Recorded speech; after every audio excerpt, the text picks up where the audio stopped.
yetu ni kuu, lakini lengo kubwa pia Wakristo wetu walisema kwa zaidi ya miaka 50 neno jumuiya kuu ni nini? Kwa sababu wanasoma Biblia wakasema kwenye Biblia hakuna kitu kinaitwa jumuiya kuu. Kwenye Biblia wakasema, Biblia inasema kanisa, wakasema hatutaki tena hili jina la jumuiya kuu. Sisi tunataka kuitwa kanisa kwa sababu sisi ni kanisa. Sasa wewe kama hutaki, unaenda kuanzisha kule, hata kama ni kanisa lako, unaweza kaita kanisa la Mole au kanisa la Yohana kule, lakini sio ndani ya kanisa la Mungu.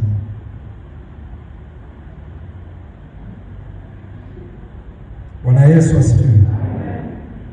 Ni vizuri kuzingatia, na msajili wa jumuiya za kiraia ofisi yake ilitoa maelezo na kufanya kikao pia pamoja na wakuu wa ulinzi na usalama katika serikali ya mkoa wa Mwanza, na kueleza haya ambayo yameelezwa kwa miaka mingi, ila Waswahili wanasema sikio la kufa halisikii dawa.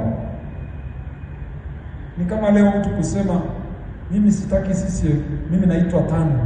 Wale watu wa vyama mtatuambia, unaweza kusema mimi leo sitaki CCM, naitwa TANU, kwa sababu ndicho wanachofanya. Wewe kusema mimi sikubaliani, mimi nataka TANU, mimi bado ni TANU.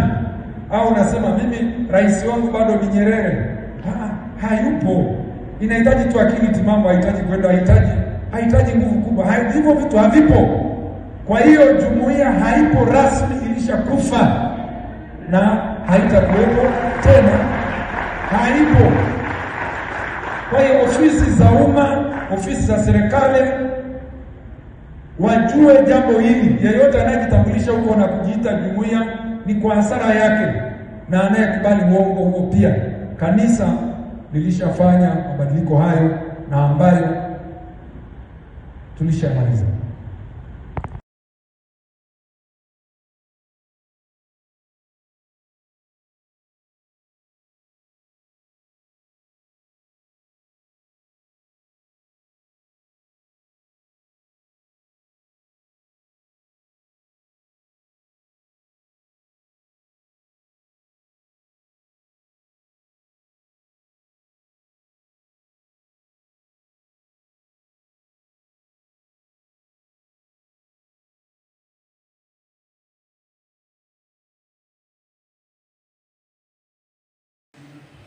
Hoja ya pili,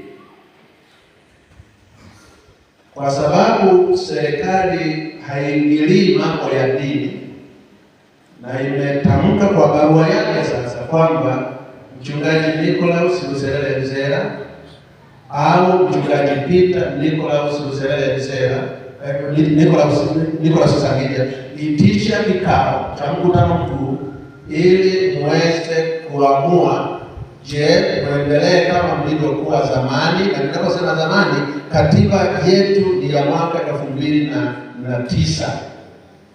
Je, tunakubali muendelee kama ilivyokuwa zamani, mbaki kama jumuiya kuu ya Wabaptisti Tanzania yenye usajili namba 5765 kwa jina la jumuiya kuu ya Wabaptisti Tanzania, na viongozi wake wakitambulika kwa majina ya mwenyekiti wa jumuiya kuu, makamu wake, katibu mkuu na makamu wake, mweka hazina na makamu wake, ili tubaki katika mfumo ule tuliozoea kuwa nao tangu mwaka 1971 tarehe 20 mwezi Juni. Je, mnakubali hoja hiyo kwamba tuendelee kama jumuiya kuu ya Wabaptisti Tanzania? Ndio.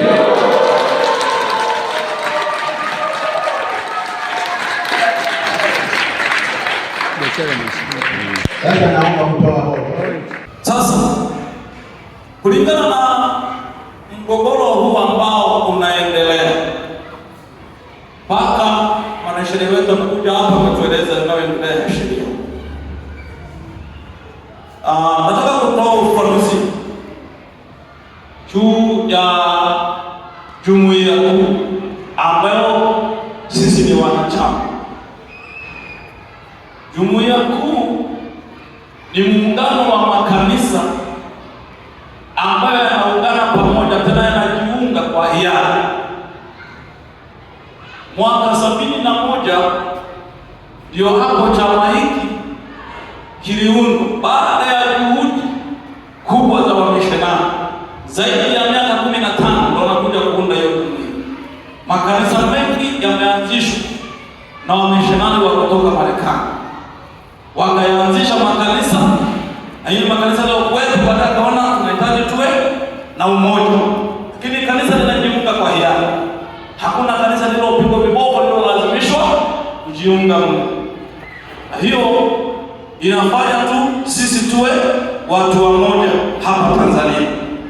Andikia kanisa lililopo nyumbani kwako ni kanisa la mahali, kama ilivyo tu leo.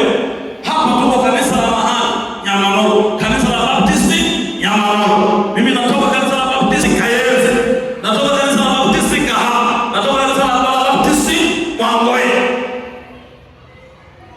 Haya ndio makanisa yanaunda jumuiya, yanajiunga kwa hiari. Kwa hiyo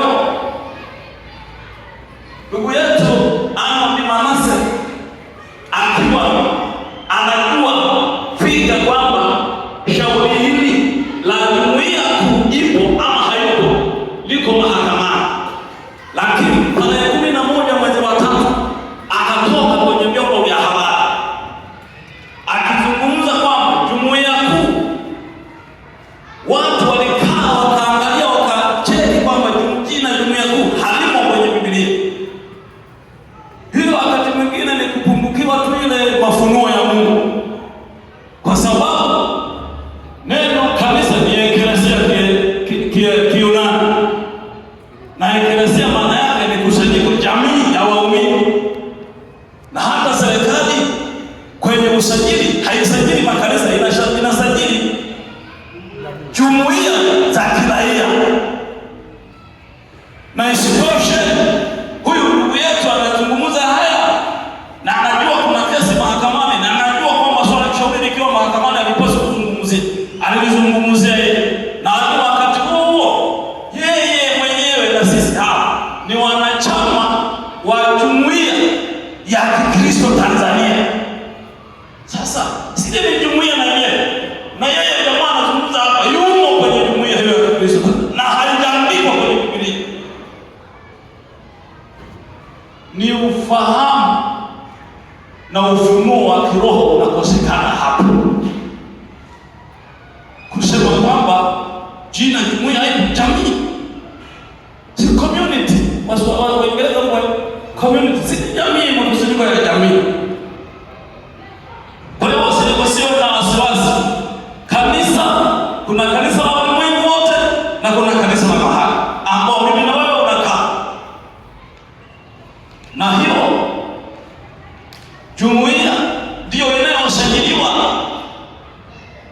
kwenye serikali, msajili wa jumuiya za kiraia nchini. Hakuna kitengo cha kwamba msajili wa makanisa nchini. Haipo kwenye Biblia. Wala watu wasajiliwa huko.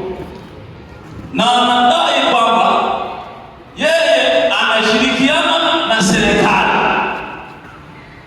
Sisi tunajiuliza, matukio ya kupiga watu, matukio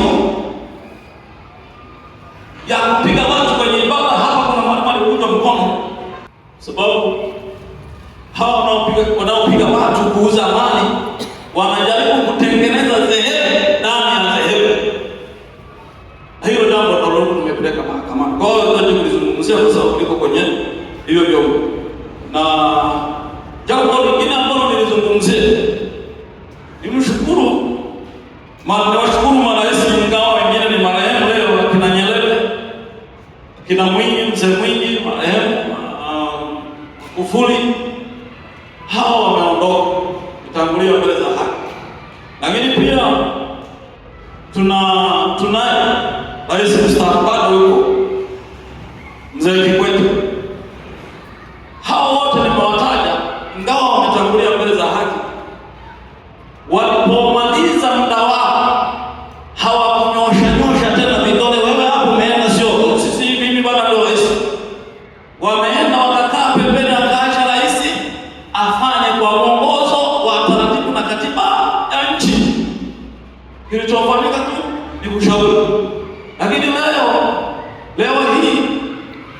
Kuna watu, mzee mmoja amekuwa akituongoza hapa, akamaliza muda wake, akaja hapa anasema vizuri kabisa, uchaguzi unafanyika, yeye mwenyewe ndo ameitisha uchaguzi. Barua nilikuta, na mimi nilikuta na barua nikiwa mwenyekiti wa kata, naletewa barua kwamba tarehe fulani kutakuwa na uchaguzi, mwaka 2022 kutakuwa na mkutano mkuu wa uchaguzi. Mimi nilikuja hapa mjumbe kama wewe ulivyokuja kwenye mkutano huu. Uchaguzi ukafanyika, mimi nikachaguliwa kwa kula. Sijawahi tuma maombi na sitarajii kutuma maombi popote, maana mimi najua ni mchungaji, nimeitwa na Mungu. Hiyo ndio kazi najua. Hii ingine unapewa kwa ziada, fanya na hii kwa muda huu, fanya na hii. Kwa hiyo nikachaguliwa, sikukataa, nikakubali. Mwenyewe mlikuwepo hapa, nakubali, ilikuwa inalia machozi. Wengine anaanza ania nini sasa, wewe bwana, ni mimi. Wewe unashangaa kulia, Yesu mwenyewe alikuwa analia.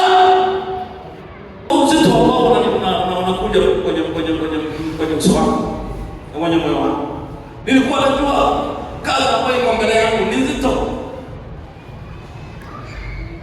Ikamalizika hapo, sasa watu wakanyanyuka, mwanangu, tunakumbatiana hapo na ukwa, yani na ukwa kifua, mwanangu, na kukabidhi hii kazi. Mungu akusaidie, nitakushauri, takuwa karibu na wewe. Halafu baadaye akageukia watu waliokuwa mkutano. Jamani, wachungaji, nimejisikia raha kabisa. Nimemaliza kazi na nimekabidhi kazi hii kwenye mikono salama. Yaani nimekabidhi kwa mtu sahihi ambaye ni mimi. Aliposema niko kwenye mikono salama, mimi nikapata shida. Naanza kulia. Niko salama kweli kweli na mimi. Sina mimi ni binadamu, ni makosa yangu na mapungufu yangu. Lakini tu nilijikaza kusema na yaweka mambo yote katika yeye anitie. Nikasimama kwa hiyo. Na hata sasa bado nitasimama katika zamu yangu. Siwezi kupeleka mpaka hapa. Nitasimama kwa sababu ya maombi yako. Sasa leo mzee mpaka anatembea na nyaraka kwenye ofisi za watu. Mimi ndio mwenyekiti wa jumuiya kuu ya Wakristo wa Tanzania. Nani amekuchagua tena? Na bahati nzuri alipokaa hapo na watu walirekodi, na bado wakaandika wizarani kuikabidhi wizara. Jamani, sasa tunamkabidhi Barnaba Michael Musa, ndio mwenyekiti wa jumuiya kuu. Sasa leo umeibuka huyo